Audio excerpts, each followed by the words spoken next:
Você já parou para pensar que as histórias que você considera sagradas e únicas podem ser, na verdade, traduções de algo muito mais antigo?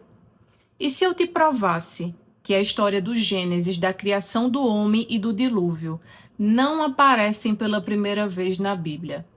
Milhares de anos antes do primeiro profeta bíblico sequer pensar em existir, essas histórias já estavam cravadas em tabuletas de argila nas planícies da Suméria. Mas a pergunta que não quer calar é a seguinte: por que a Bíblia fez questão de omitir os detalhes que os sumérios se esforçaram tanto para registrar? Enquanto os relatos bíblicos nos apresentam uma versão absolutamente resumida de cada uma dessas histórias, as tabuletas sumérias nos dão nomes, cargos, motivações e até uma tecnologia que a gente mal consegue compreender nos dias atuais. Será que o que a gente chama de revelação divina não é, na verdade, o registro histórico de seres que andaram sobre a Terra muito antes de nós? Prepare-se, porque hoje a gente vai cruzar a fronteira entre aquilo que te fizeram acreditar e o que a arqueologia suméria registrou como um fato. Talvez a história da humanidade seja muito mais antiga e muito menos sagrada do que você imagina.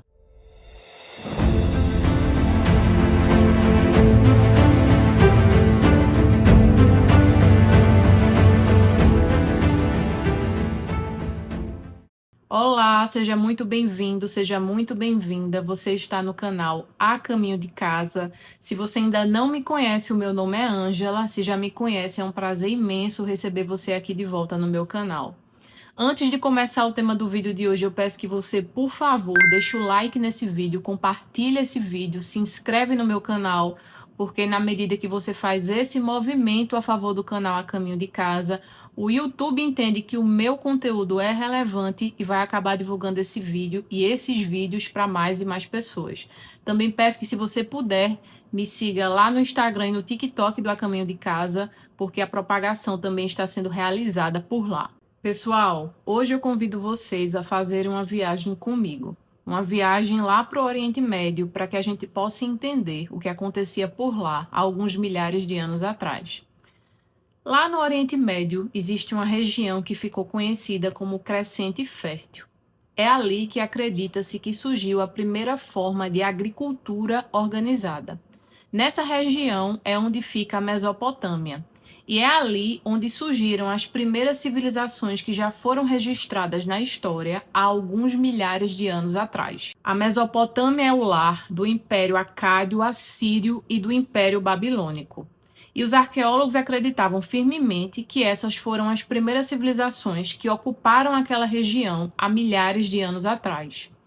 Acontece que no século XIX, os arqueólogos se depararam com certas tábuas de argila que mudaram tudo. No século XIX, houveram inúmeras expedições para aquela região, e os arqueólogos encontraram várias tábuas de argila em escrita cuneiforme. Quando eles foram estudar aquelas tábuas, eles perceberam a presença de vários idiomas, dentre eles o idioma acadiano, o assírio, o babilônico e uma escrita que apontava para a possível existência de uma civilização muito mais antiga. De pronto, eles não entenderam que escrita era aquela, mas 2 séculos depois, eles resolveram dar o nome a essa escrita de idioma sumério. Aí você pode me perguntar: e de onde eles tiraram esse nome, Ângela? Idioma sumério. Bom, eles tiraram esse nome de alguns escritos encontrados naquelas próprias tábuas de argila, especialmente nas tábuas dos acadianos, onde haviam certas referências a esse tal de povo sumério. Foi quando, alguns anos depois, durante algumas expedições arqueológicas naquela região, os arqueólogos se depararam com 9 estátuas em pedra maciça, onde haviam certas inscrições em sumério. Ali eles entenderam que talvez eles estivessem diante da primeira representação desse povo tão misterioso. E aí, depois de algumas pesquisas, de muito aprofundamento, eles chegaram à conclusão que, de fato, havia existido um povo muito anterior aos demais e que ainda não havia sido catalogado: o povo sumério. Diante daquela descoberta, os arqueólogos e os pesquisadores ficaram extasiados com tamanha novidade E posteriormente eles chegaram à conclusão, depois de muitas pesquisas, que de fato os sumérios talvez tenham sido o primeiro povo a habitar aquela região há milhares de anos atrás. E aí eles também entenderam que esse povo só foi descoberto porque existiram pesquisas arqueológicas, porque senão ninguém jamais saberia da existência desse pessoal, até porque eles literalmente sumiram do mapa. Depois de muito tempo, depois de muito aprofundamento, os arqueólogos se depararam com algo ainda mais interessante. Eles descobriram que os sumérios foram os responsáveis por muitas das inovações que norteiam o nosso mundo até os dias atuais. Olha só que interessante.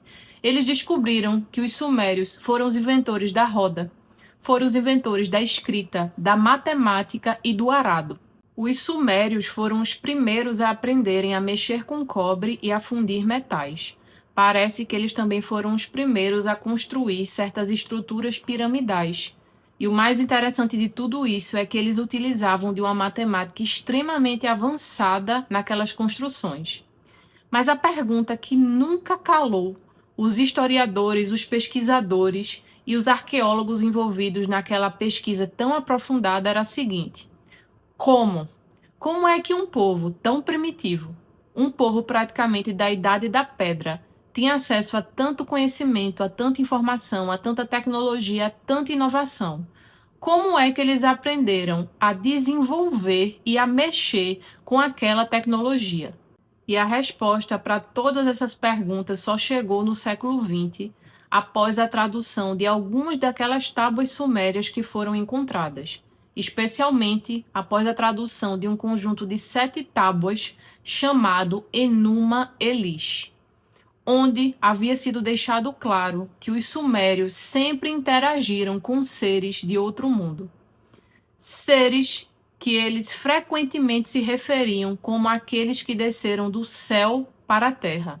Seres chamados pelos sumérios de os Anunnakis. O Enuma Elish é o antigo mito de criação babilônico que conta que os Anunnakis, cujo termo significa literalmente aqueles que desceram do céu para a terra, e eram aqueles que os sumérios consideravam deuses, eles vieram para cá para criar o homem à sua imagem e semelhança. E o mais engraçado de tudo isso é que nas tábuas, os sumérios não se referiam a esses deuses como geralmente os povos das antigas civilizações se referiam aos seus deuses, que eram geralmente seres mais abstratos, mais espirituais, muito pelo contrário. Os sumérios diziam que os Anunnakis conviviam, andavam entre eles, que eram seres de carne e osso. Além disso, eles contam que os Anunnakis foram os deuses criadores da sua civilização, que eram seres mestres em ciência, em tecnologia e em artes, e que foram eles que trouxeram características civilizatórias para aquele povo. Nos relatos das tábuas, fica muito claro que aquelas inovações, que aquelas grandes invenções não eram propriamente dos sumérios. Eles falam que eles foram ensinados por aqueles seres. Mas a questão que sempre pairou no ar foi a seguinte: será que esses seres, esses tais de Anunnakis, eram realmente deuses ou eram visitantes de outro lugar, disso que a gente entende por mundo? Foi quando, em 2014, um dos maiores especialistas em escrita cuneiforme traduziu e publicou uma tábua suméria que contém uma historinha que é igualzinha a outra historinha que a gente conhece de cor e salteado. Você já ouviu falar em Ziusudra? Não. Ziusudra é o Noé sumério. Se você pegasse a tábua suméria que conta a história de Ziusudra, você ficaria de boca aberta, porque é igualzinha à história do Noé bíblico e do dilúvio. Inclusive, esse próprio especialista diz que quando se deparou com o conteúdo daquilo que estava na frente dele, ele ficou chocado, porque os sumérios estavam contando a história de Noé. E essa história havia sido escrita pelo menos 1000 anos antes do surgimento da Bíblia. Essa tábua conta a epopeia de Gilgamesh, que é uma atualização do Gênesis do Eridu, onde se conta a mesma história bíblica do dilúvio, da arca e de tudo aquilo que aconteceu, só que antecipada em pelo menos 1000 anos. A única diferença é que na Bíblia o protagonista se chama Noé e na história suméria ele se chama Ziusudra. Além disso, nessa tábua também se fala muito sobre os Anunnakis e sobre a relação que esses seres tinham com a humanidade. Essa tábua conta que naquela época havia predominância de poder de dois Anunnakis em específico, Enki e Enlil, e os dois eram irmãos, apesar de serem absolutamente diferentes. No relato sumério se conta que o deus Enki, chamado de o geneticista, era um deus mais compassivo, mais misericordioso, mais amoroso e conselheiro da humanidade. Já Enlil, que é retratado como o comandante militar, era um deus completamente anti-humano, impiedoso até o talo, e que já estava cheio da raça que eles tinham criado. Enlil dizia que aquela raça era extremamente incômoda e barulhenta. Ele, inclusive, dizia que o barulho deles impedia que ele dormisse, olha só. Já Enki não. Enki desenvolveu certo carinho por aquela raça, por aqueles seres, e queria efetivamente protegê-los. Foi quando, pouco tempo depois de uma assembleia realizada por Enlil, ele avisou aos outros amigos Anunnakis, aos outros irmãos Anunnakis, que ia destruir aqueles chatos de uma vez por todas. Ele disse que não suportava mais aquela convivência, que aquela raça era extremamente cri-cri e não queria mais saber. Ia acabar com todo mundo de uma vez só, enviando um dilúvio. A grande questão é que Enki estava presente naquela reunião, naquela assembleia, e não gostando muito dos planos do irmão, chegou para um ser humano que estava presente naquela região, naquela época, e disse o seguinte: olha, vai dar merda. Meu irmão tá arretado, ele não gosta de vocês. Ele acha todos vocês extremamente chatos e ele vai enviar um dilúvio para destruir a raça humana de uma vez só e de uma vez por todas. Então faz o seguinte, constrói uma arca, coloca alguns seres humanos dentro, coloca alguns pares de animais dentro e te protege, porque vai dar BO. A água literalmente vai bater na bunda. Sabendo disso, Ziusudra seguiu exatamente o plano. Construiu a arca, fez exatamente o que o seu Deus mandou e, por conta disso, quando as águas baixaram, sobraram algumas espécies de animais e alguns seres humanos. E é exatamente desse ponto em diante que restou o que se sabe de toda a civilização suméria. E agora a gente vai lá em 1976, quando foi publicado um livro chamado O 12º Planeta, escrito pelo autor Zecharia Sitchin. Zecharia Sitchin é um dos maiores especialistas em escrita cuneiforme e ele ficou responsável por traduzir uma boa parte das tábuas sumérias. No seu livro, Zacarias conta que após o dilúvio, os Anunnakis eles se afastaram da humanidade. Mas, apesar disso, eles deixaram alguns professores para ensinar a humanidade sobre ciências, sobre arte, sobre questões comportamentais. E é por isso que se entende que os sumérios, que era aquele povo presente naquela região após o dilúvio, foram os pioneiros de tantas inovações. Na verdade, eles foram ensinados. Veja só, Zecharia Sitchin escreveu muitos livros se baseando nas tábuas sumérias. E ele dizia, de forma absoluta, que as tábuas sumérias é um registro oficial de contato entre seres de outro mundo e os seres humanos. Quando ele expôs a sua tese, a comunidade científica rejeitou de imediato. Eles disseram, esse caba está viajando na maionese por completo. Só que Zacarias ia além. Ele dizia que aqueles seres, os Anunnakis, além de manterem sempre contato com a raça humana, foram eles que foram os verdadeiros criadores da humanidade. Na epopeia de Gilgamesh, que é aquela tábua que também conta a história do Noé sumério, chamado Ziusudra, né? Gilgamesh fala que frequentemente ele tinha acesso ao local de aterrissagem dos Anunnakis. Ele fala que com alguma constância os Anunnakis desciam do céu em algo que parecia um navio, que ia da terra até o céu, que fazia barulho, que saía fumaça e que também saía fogo. Veja, isso era na visão dele. Porque numa visão mais moderna, a gente consegue perceber que o que Gilgamesh estava tentando explicar ali era das duas uma, que os Anunnakis desciam do céu ou num foguete ou numa nave. O povo sumério frequentemente testemunhava os Anunnakis descendo dos céus com os seus veículos gigantes. Só que como eles não conseguiam explicar tamanha tecnologia, eles associavam, estava escrito lá nas tábuas sumérias, que eles associavam aquela tecnologia a pássaros gigantes com som de trovão. Era a forma como eles conseguiam passar esse conhecimento utilizando os conceitos limitados da época. É aquela história, pessoal. Se um viajante do tempo do ano de 2026 volta lá para os anos 50, mostrando um iPhone e fazendo a chamada de vídeo ao vivo, a pessoa de lá vai pensar que é o quê? Ou é magia ou é algo sobrenatural. Porque é aquilo que os nossos sentidos não conseguem explicar, a gente tenta explicar usando conceitos conhecidos. Mas o que vocês precisam entender, pessoal, e esse é o único propósito desse vídeo, é que milhares de anos antes da Bíblia sequer pensar em existir, já haviam documentos oficiais que contavam as mesmas de muitas histórias que estão presentes na Bíblia. É importante a gente entender isso, é importante a gente abrir a mente para isso, para que a gente perceba que talvez nem tudo que nos contaram é exatamente do jeito que a gente pensa. E é nesse momento que a gente vai começar a fazer um paralelo entre algumas histórias presentes nos documentos sumérios e alguns dos relatos bíblicos. A história suméria conta que quando os Anunnakis decidiram descer aqui na Terra, eles vieram para cá com fins bem específicos. Eles vieram em busca de ouro, porque ouro sempre foi um mineral extremamente importante para a raça Anunnaki. Só que quando eles estavam estudando aquela expedição ali, como eles iam fazer, como iam deixar de fazer, eles entenderam que trabalhar em mineração em busca de ouro não é coisa para almofadinha, não. Tem que ter força física, tem que ter garra, tem que ter determinação, e eles não estavam muito dispostos a fazerem isso, não. Foi aí que eles decidiram que eles não viriam sozinhos.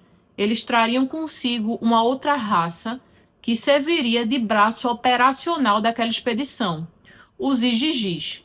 Os Igigis foi a raça trabalhadora que veio junto com os Anunnakis, de acordo com a história suméria, e que ficaria responsável pela mineração e pela vigília, pela proteção dos Anunnakis naquela expedição. Acontece que os Igigis cumpriram a sua função muito bem por milhares de anos. Só que o trabalho exaustivo, o calor excessivo, o fato de os Anunnakis não cumprirem muito bem a CLT da época, fez com que os Igigis se revoltassem. E isso era algo que os Anunnakis nem sequer conjecturaram. Os Igigis disseram, a gente não vai trabalhar mais para cumprir o desejo de vocês, não. A gente está todo mundo cansado. Estamos exaustos. Vocês não cumprem os direitos trabalhistas e nós vamos largar as ferramentas. Assim foi feito. Os Igigis abandonaram o barco e isso preocupou e muito os Anunnakis, porque eles viram, né, a possibilidade do seu precioso minério, enfim, indo embora. Eles estavam lá em busca do ouro, a possibilidade de ter ouro cada vez mais em abundância foi escasseando e eles tomaram a seguinte decisão: a gente precisa fabricar uma nova raça. Uma raça que vai substituir os Igigis no trabalho braçal e que vai trabalhar na mineração para que a gente possa alcançar o nosso propósito. Foi assim que, de acordo com as tábuas sumérias, foi criado o primeiro ser humano, fruto de uma operação de engenharia genética. A primeira leva de seres humanos que foram fabricados pelos Anunnakis, especialmente pelo Anunnaki Enki, com auxílio da sua irmã Niunsag, se chamava Lulu, que significa misturado, e Amelu, que significa trabalhador. Quando essa raça foi criada com o decorrer do tempo, os Anunnakis ficaram muito felizes, de fato, com a sua nova criação, porque realmente era um pessoal que tinha muita força física, até porque o DNA Anunnaki estava lá presente e estava efetivamente colaborando com os propósitos dos Anunnakis. A grande questão é que os Lulus, apesar de muito robustos, realmente muito fortes, eles eram meio burrinhos. Eles não tinham muita inteligência. Os Lulus eram totalmente abestalhados, como se fala aqui na minha terra. E isso fez com que Enki sentisse a necessidade de fazer uma nova intervenção naquela nova raça. Ele decidiu colocar o seu próprio Skull, ou seja, o seu conhecimento, o seu entendimento, o conhecimento e o entendimento Anunnaki, em uma nova leva daqueles seres. E adivinha qual foi o nome dado pelos Anunnakis ao Lulu 2.0 com atualização de software. Pois é. Adapa, que traduzido se transforma em Adam ou Adão. Você conhece alguma história parecida? Eu acho que você conhece. E é por isso que, apesar de a Bíblia dar a entender que Adão foi o primeiro ser humano criado por Deus, quando ele sai do Jardim do Éden, ele encontra outras pessoas. Aqueles que Adão encontrou, de acordo com a narrativa suméria, eram os Lulus originais.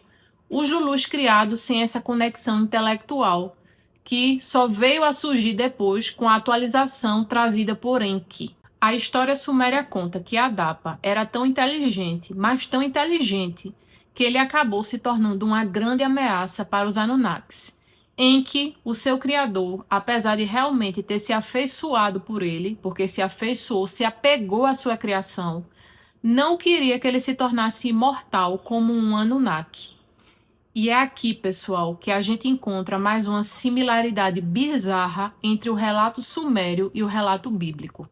Mas antes de a gente começar a falar desse ponto, é bom que eu faça uma observação para vocês. Nas tábuas sumérias, Enki é retratado muitas vezes através do símbolo da serpente, porque para os sumérios a serpente era a representação de conhecimento, de inteligência profunda, e eles associavam a serpente a Enki, certo? Inclusive, quando a gente vai analisar a simbologia, a gente vê que aquele símbolo que era associado a Enki se parece muito com o símbolo atual que a gente conhece do DNA humano. Por que será, né? Enfim, continuando. Nas tábuas sumérias existe o relato de um dia que Adapa decidiu ir pescar para oferecer um peixe ao seu deus, que no caso era o Enki. E aí, Adapa estava lá, nesse dia ensolarado, de boa no mar, de boa na lagoa, pescando seu peixinho. Foi quando o vento sul, que é uma espécie de força da natureza personificada, soprou tanto, mas soprou tanto que acabou derrubando Adapa do barco. Adapa, arretado, poderoso como era, deu um comando tão forte que acabou quebrando a asa do vento sul. Olha só. E por conta disso, parou de ventar por 7 dias. A natureza parou por 7 dias. Anu, o pai de todos os Anunnakis, o Anunnakão, percebendo o silêncio naquela região, perguntou: por que não venta? E aí, quando ele começou a ouvir os boatos, ele descobriu que um ser humano tinha interferido no clima da região. Que poder é esse? E aí, Anu, chocado, que ficou a saber do poder de Adapa, deu o seguinte comando: tragam Adapa até aqui agora. Acontece que, antes de Adapa ir conversar com Anu, Enki ficou sabendo da novidade e chamou Adapa de canto. Disse a ele: Adapa, tu vai mesmo conversar com o homem, com Anunnakão, com o pai de todos?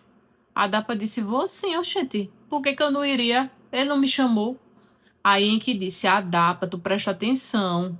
Tu se tornasse poderoso demais, tu és uma ameaça para cada um de nós. Sabe o que é que vai acontecer quando tu chegar lá? Anu vai te oferecer o pão e a água da morte, e tu vai morrer. Tu vai comer o pão, tu vai beber água. Aí Adapa disse: Deus me livre, Enki me livre dessa situação. Vou nada, eu só vou lá conversar e ó, saio de fininho. E assim Adapa fez. Adapa chegou lá, foi falar realmente com Anu, só que a questão era que Anu estava altamente impressionado com o poder de Adapa. E o que Anu fez foi oferecer o pão e a água da vida para Adapa, para que Adapa ganhasse a imortalidade. E vocês estão lembrados de como Enki era simbolizado nas tábuas sumérias? Exatamente, como a serpente. Vocês conhecem alguma história minimamente parecida? Pois é. É a mesma história, com o mesmo desfecho e apenas alguns detalhes diferentes. Em uma delas, o Adapa é enganado pela serpente Enki para que ele não coma o pão e a água da vida eterna. Já na outra, Eva é enganada pela cobra e, nos dois casos, a humanidade perde a imortalidade. Uma observação. O engraçado é que na história bíblica, a Bíblia mais uma vez culpando a mulher por tudo, né? A mulher sempre é a vilã, a mulher é sempre a bruxa. Ai, ai, ai. Não bastasse tudo isso, a gente precisa voltar lá na história do dilúvio para que vocês entendam alguns detalhes, certo? Mas antes de fazer isso, a gente tem que considerar uma situação bem específica.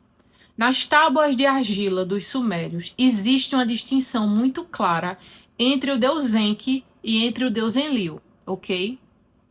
Enki, chamado de o geneticista, sempre foi retratado como o deus benevolente, paciente, misericordioso, cheio de compaixão, sempre disposto a ajudar, orientar e auxiliar a humanidade.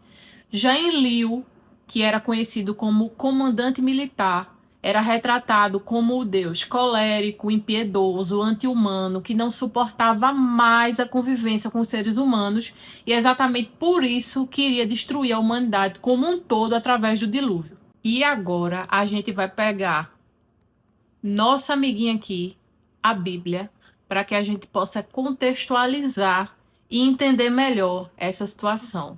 Bora? Então bora. Vamos lá em Gênesis, capítulo 6, versículos 5 e 6. Leia comigo. O Senhor viu que a maldade dos homens era grande na terra e que todos os pensamentos do seu coração estavam continuamente voltados para o mal. O Senhor arrependeu-se de ter criado o homem na terra e teve o coração ferido de íntima dor. A gente vai ler o 7 também. E disse: exterminarei da superfície da terra o homem que criei, e com ele os animais, os répteis e as aves dos céus, porque eu me arrependo de os haver criado. Ok? Ótimo. Mas agora a gente vai ler o mesmo capítulo, só que os versículos 13 e 14. Então, Deus disse a Noé: eis chegado o fim de toda a criatura diante de mim, pois eles encheram a terra de violência. Vou exterminá-los juntamente com a terra. Faze para ti uma arca de madeira resinosa. Divide-la-ás em compartimentos e a untarás de betume por dentro e por fora.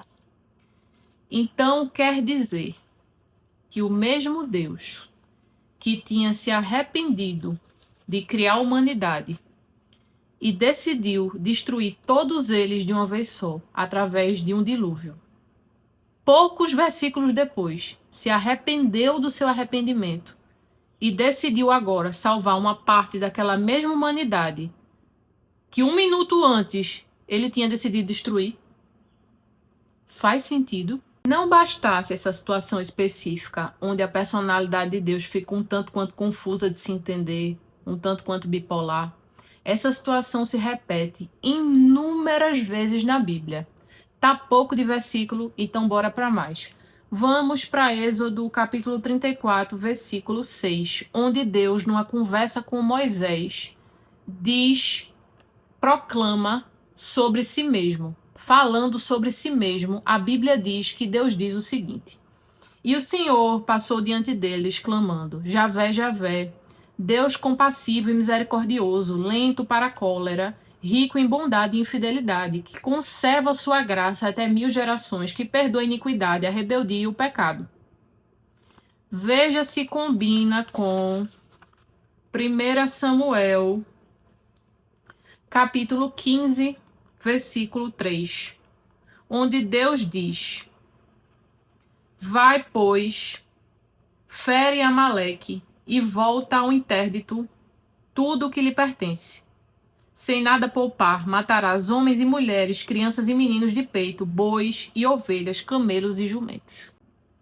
Agora me diga você, meu irmão e minha irmã, parece o mesmo Deus? Um Deus que agorinha se autodefinia como misericordioso, lento em irar-se, totalmente piedoso, mas que pouco tempo depois estava mandando matar até os meninos de peito E os jumentinhos? O que é que o jumentinho tem a ver com isso, meu Deus? Parece o mesmo Deus? Ou parece que os escritores bíblicos usaram a estratégia de unificação de duas personalidades opostas dos deuses antigos, o rigor militar de Enki e a compaixão de Enlil, em um único Deus, chamado Iavé? E, por falar em nomes, também se deve considerar que quando a gente se depara e analisa com os nomes de Deus utilizados na Bíblia, a gente também encontra inúmeras incoerências. Se partirmos do princípio que o Deus ao qual a Bíblia se refere é o Deus único, criador de tudo.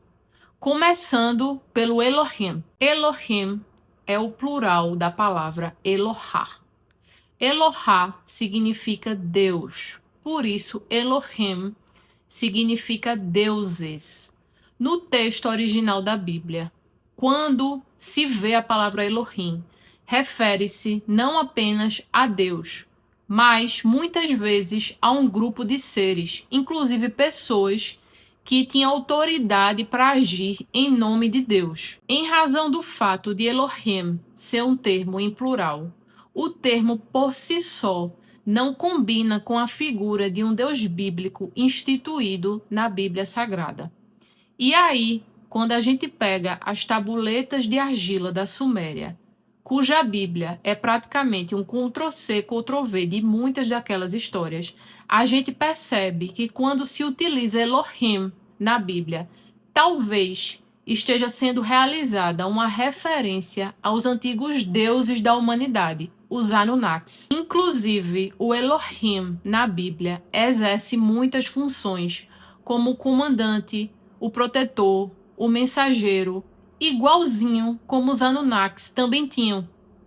Cada Anunnaki, no tempo da Suméria, exercia uma função predominante de acordo com o clã onde ele estava inserido. Outra coisa, no primeiro capítulo da Bíblia, Deus não diz: farei o homem à minha imagem e à minha semelhança. Ele diz: façamos o homem à nossa imagem e à nossa semelhança. Mas façamos como? Se dentro do contexto bíblico, Deus é um ser único, um ser só. Essa situação, se a gente analisar pela ótica bíblica, não se explica. Mas se a gente partir para as tabuletas de argila dos sumérios, isso é absolutamente explicado, considerando que a criação do homem foi uma empreitada de inúmeros Anunnakis. A palavra Adonai segue a mesma inteligência de Elohim.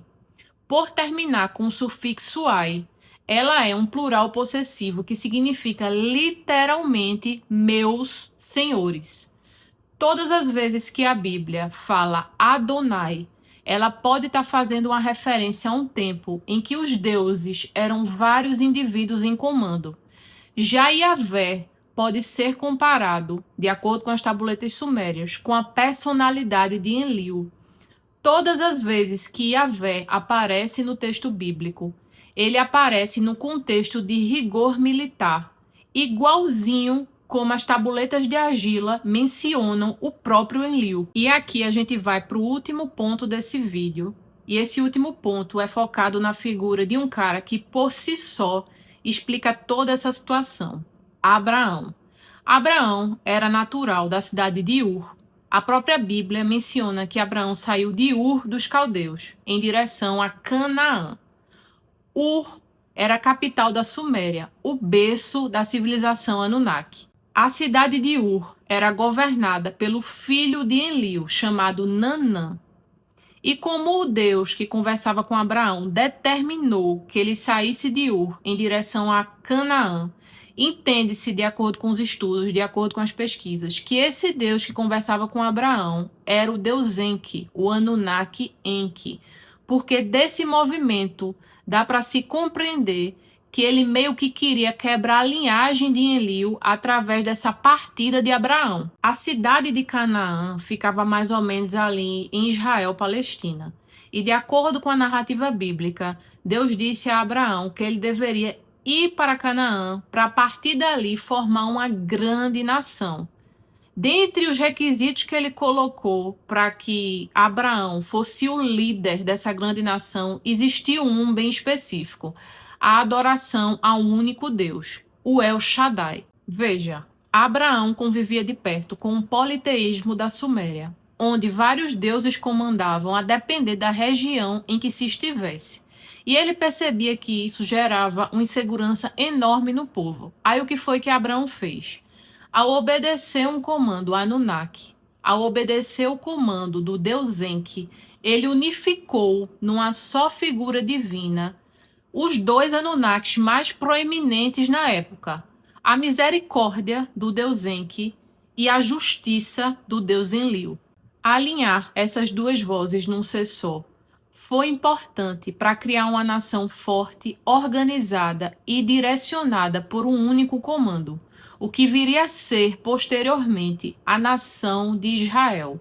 Esse movimento, encabeçado por Abraão, mas cuja figura por trás era um deus Anunnaki, não criou apenas um movimento religioso através do monoteísmo, mas criou um sistema de ordem que ficou registrado nos anais da história e que permanece vivo até os dias atuais. Mas aqui começa um capítulo que a grande maioria das pessoas prefere ignorar.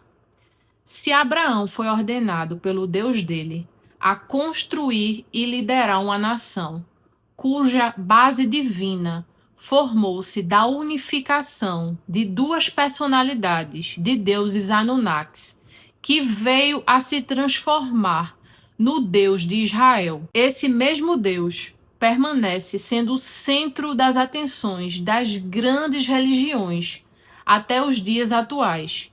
Mas se a base desse Deus se encontra nas tabuletas de argila que foram encontradas nas planícies da Suméria, será que o mundo conhece a face do verdadeiro Criador ou apenas a máscara unificada de Enki e de Enlil? Hoje, bilhões de pessoas dobram os seus joelhos e direcionam a sua fé para uma entidade que há milênios exigia sangue, obediência e guerra. Mas a pergunta que não quer calar é: para onde vai toda essa fé? Se os Anunnakis unificaram a sua face na figura do Deus de Israel para governar através da fé, será que eles realmente foram embora? Ou será que eles permanecem entre nós, sentados em tronos modernos e observando como a nossa fé cega mantém o antigo sistema deles vivo? Ao dobrar os seus joelhos para orar hoje à noite, pergunte-se: eu estou me comunicando com a fonte de tudo o que existe ou estou apenas repetindo um clamor de um pobre súdito sumério perante um rei que nunca deixou a terra? Se você ficou até o final desse vídeo, comenta aqui embaixo: Lulu abestalhado. Um beijo e tchau!